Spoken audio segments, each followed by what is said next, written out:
Walang iwanan, yan daw ang pangako ng mga taga-suporta ni Makati Mayor Junjun Binay sa kanilang alkalde. Mula sa Makati City, may ulat on the spot si John Consulta. John?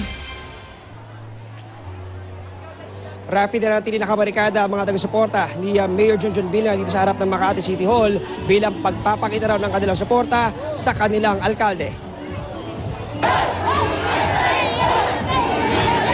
Magtatatlong araw na nagkakampo sa harap ng Makati City Hall ang mga supporters ni Makati Mayor Junjun Binay.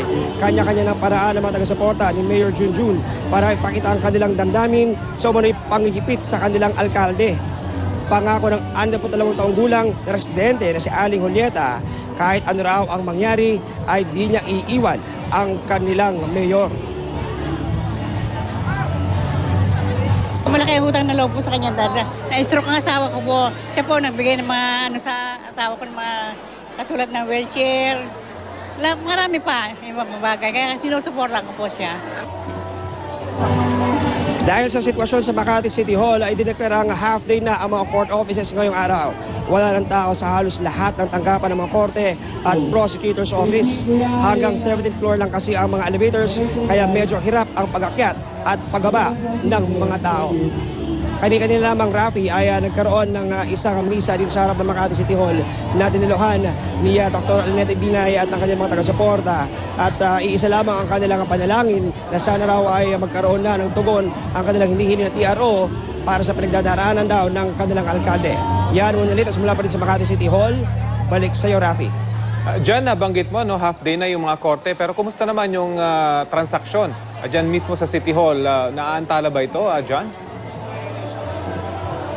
Sa ngayon, Rafi, meron pa rin tayo mga nakikita mga residente na pumapasok sa loob at meron silang mga transaksyon na sinasagawa, no? Business as usual.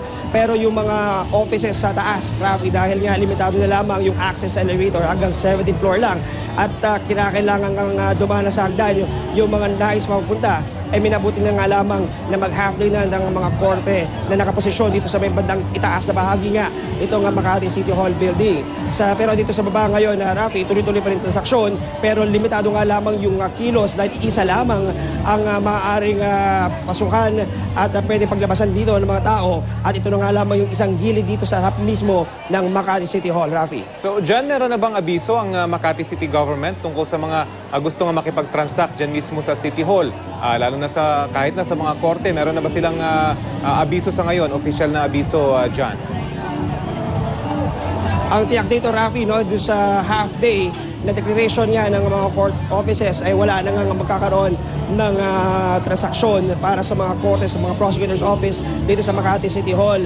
Pero dito sa baba, sa ibang bahagi ng Makati City Hall, Rafi, ay tuloy-tuloy pa rin yung transaksyon dito. Wala pa tayo nakukuha ang pinal na advisory kung sususpindi na rin ang transaksyon dito sa ibaba ng tanggapan ni Mayor Junjun Binay. Rafi. Okay, maraming salamat. John Consulta.